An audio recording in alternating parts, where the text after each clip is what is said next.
The city tears down a public eyesore and a new initiative for the arts. That and more next on City Talk.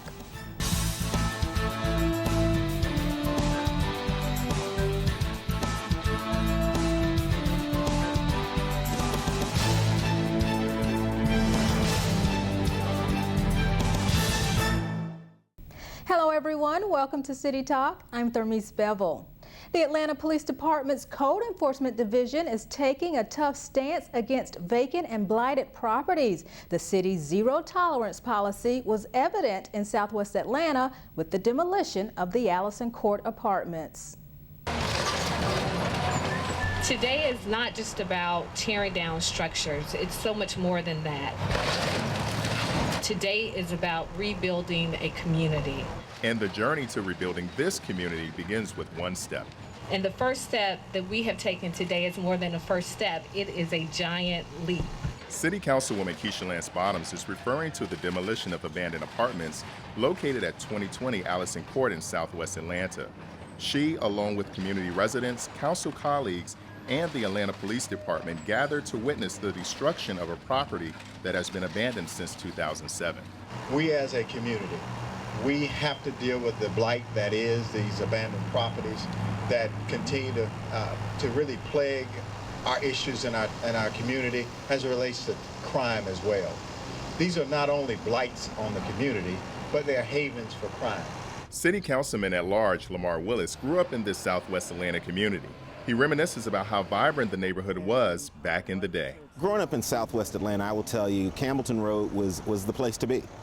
You had a thriving Red Lobster, and at the time Red Lobster was a new hot seafood concept, and that stayed there until about 1990 when it closed down. You had a Hungry Bull. You had all sorts of restaurants along the Campbellton Road corridor. But it would be a near tragedy that caused the Willis family to move away from the neighborhood he called home. When I left here because crime had come. It had become crime-ridden. 6 years ago, my mother was shot 2 blocks away from this community. Fortunately, Miss Willis survived. And Councilman Willis is encouraged because he says with the demolition of these apartments today comes the revitalization of the community tomorrow. I will tell you that what we see here today is a great change for this city and a great change for this community, and it will once again be what we all knew it was and what we wanted it and always loved it for being. And that was a strong, vibrant community for young families who want the very best for themselves to be able to live, thrive, and move forward. If you have concerns about neglected properties in your neighborhood, contact the Code Enforcement Division. A renewed focus on public safety by the Reid administration is paying dividends. A recent audit of the Atlanta Police Department shows that more officers are choosing to stay with APD than in recent years. Police Chief George Turner credits extra help from the Reid administration, better morale, and a partnership with the Atlanta Police Foundation. APD is working with the foundation to recruit new officers and to keep the ones already on the force. Right now, the police department has 1,900 officers. Their goal is 2,000. Staffing at Atlanta Fire Rescue also hit a milestone. The department is now fully staffed on all fire trucks, which hasn't happened in more than a decade. Response times are also better for the department. This is a big improvement since 2010, when some firehouses were temporarily closed due to staff shortages. The opening of the Jackson International Terminal is helping our local economy get back on its feet. Airport officials tell us that 1,700 people are employed at the new terminal, which opened in May. Many of those jobs are in retail and food and beverage. Construction of the new terminal created 3,000 jobs over a 6-year period. Hartsfield-Jackson currently has 58,000 employees on its payroll, and the airport has a $32 billion economic impact on the metro area. Mayor Kasim Reed says even though the region has lost 200,000 jobs since 2007, the airport remains a strong economic engine. Construction is underway for a major roadway project at Hartsfield-Jackson that will improve inbound traffic flow to the domestic terminal. The plan adds about 11 new lane miles, 5 new bridges, and reconfigures some other areas. The work will be done in phases and should not require lane closures. This will give airport customers better and safer motor vehicle access to the domestic terminal. Construction is expected to be completed within 2 years.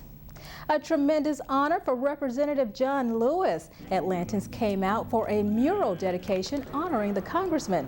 Sean Swab created the Auburn Avenue painting.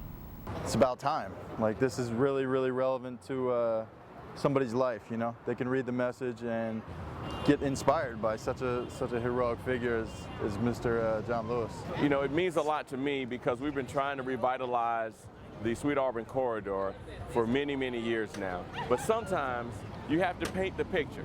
And by painting the picture, it gives you the proper vision for going forward.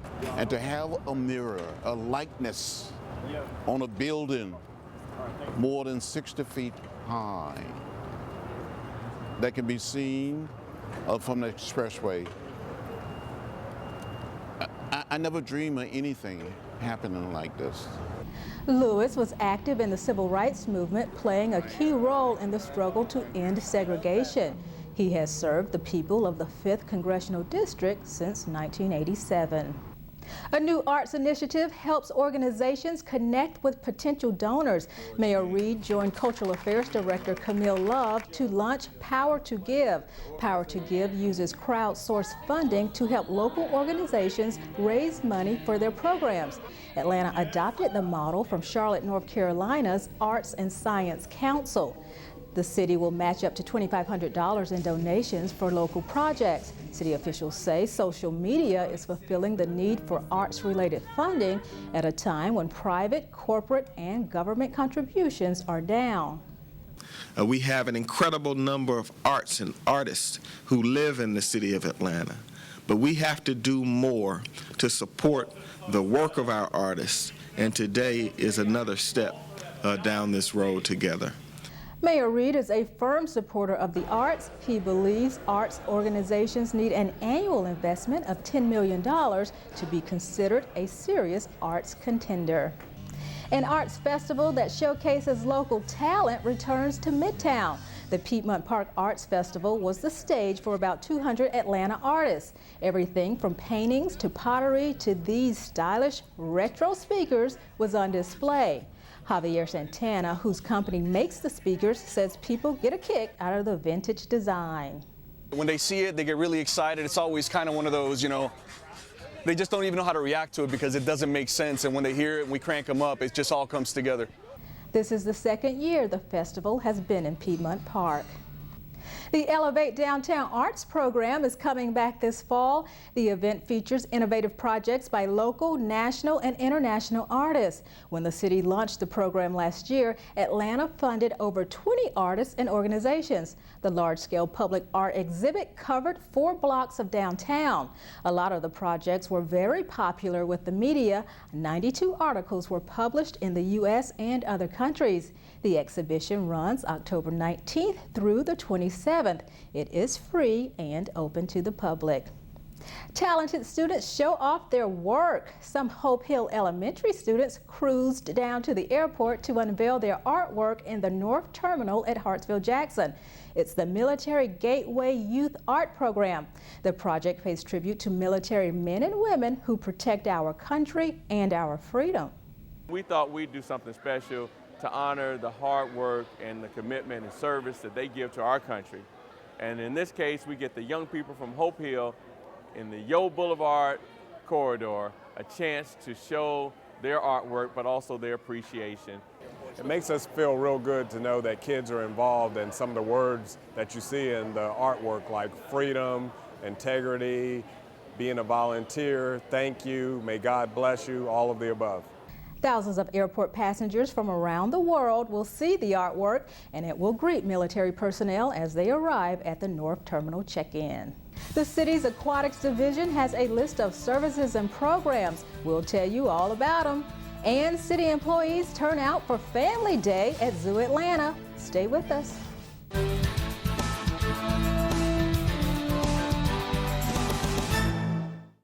Today we have the Aquatics Program Director with us, Eric Erickson. It's a pleasure to have you. Thank you for being here. Thank you for having me. The city's aquatics division has state-of-the-art natatoriums and outdoor pools that provide programs and educational resources to help shape the lives of citizens. As a record-breaking swimmer, how did you get involved with all this? Well, At age 5, my mom put me in the pool. I had asthma as a kid, and my mom was told that swimming was a good way to help cure that, and I enjoyed swimming, and I started to have some success, and all through high school was successful, and got a scholarship to college, and that was University of North Carolina, and got into coaching for a couple of years, segued into some other professional outlets, and I've been a patron of the Atlanta pools for about 18 years.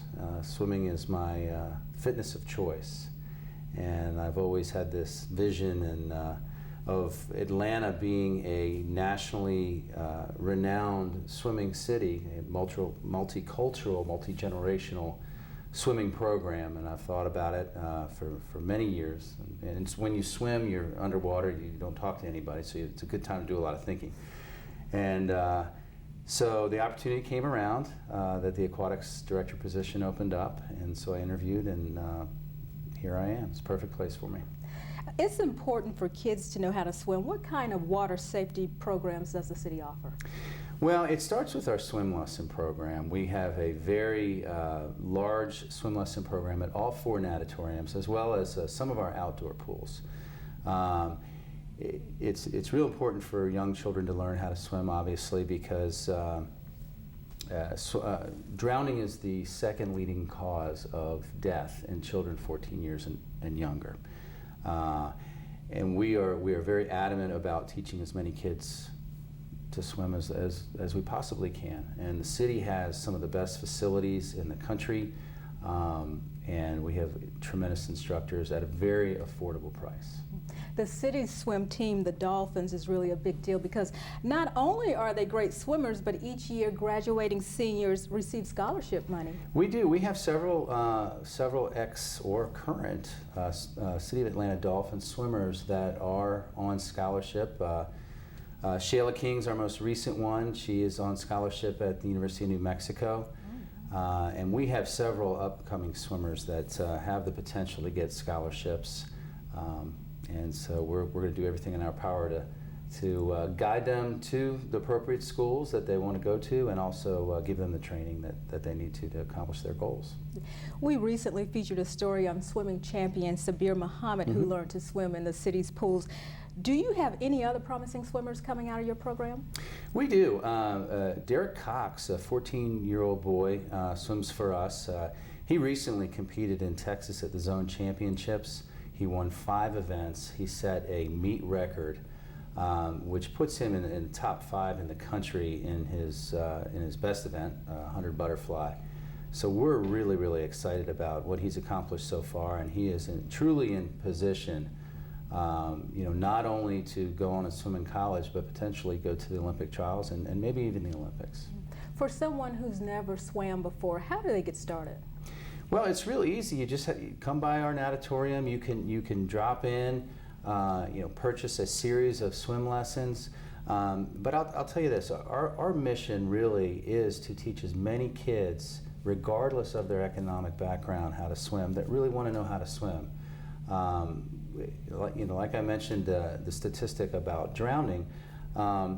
It is really important that at a very young age the kids learn how to swim. So it's very, very simple, and we're hopeful that through maybe some government grants, some corporate grants, that we can provide scholarships to some of the children and adults that maybe can't afford our affordable lesson program. And we don't like to say no. We don't want to turn anybody away. We really, our mission is to teach everybody that wants to learn how to swim. So it's really easy. If somebody wants to take lessons from us, just stop by one of the 4 natatoriums that we have and sign up, and we'll be happy to teach you. Eric Erickson, thank you so much. Thank you. Grant Park closes the summer with a nice shady day, and Pittsburgh residents gather for a community reunion. Back in a moment. A warm breeze is more than enough for those in Grant Park. The 10th annual Grant Park Summer Shade Festival drew quite a crowd. The Shade Festival encourages people to leave air conditioning and come enjoy the cooling shade of century-old trees in Grant Park. The event benefits the Grant Park Conservancy and its efforts to restore this historic green space.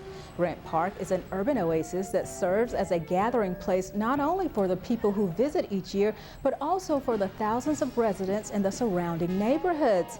Established in 1883, it's Atlanta's oldest city park. Buckhead Christian Ministry celebrates 25 years by going out and serving the community.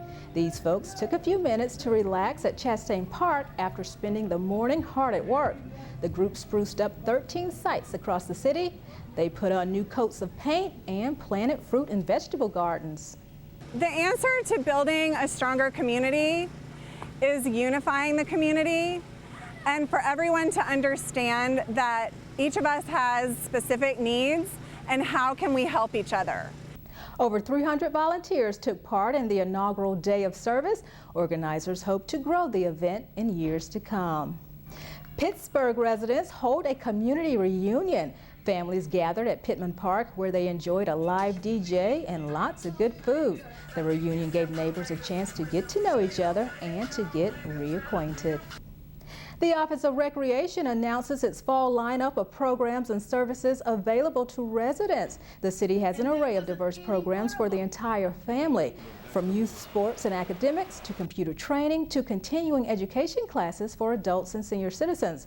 The Recreation Department strives to enhance the quality of life for Atlantans through beneficial programs and activities.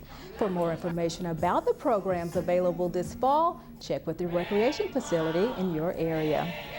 Here at ATL 26, we're working to give you better access to city government. We'd love to hear from you. Email your questions or comments to citytalk@atlantagA.gov. City Talk is on air and online. Catch us right here on ATL 26, on YouTube, and on our website, atlantagA.gov. Zoo Atlanta hosts its annual Family Day. For 2 days, residents and employees of the City of Atlanta and Fulton County enjoyed zoo amenities for free. Families spent the day watching elephants and other animals, and the animals watched people as well. Family Day attracts huge crowds every year. Thank you for watching City Talk. I'm Thermice Bevelle.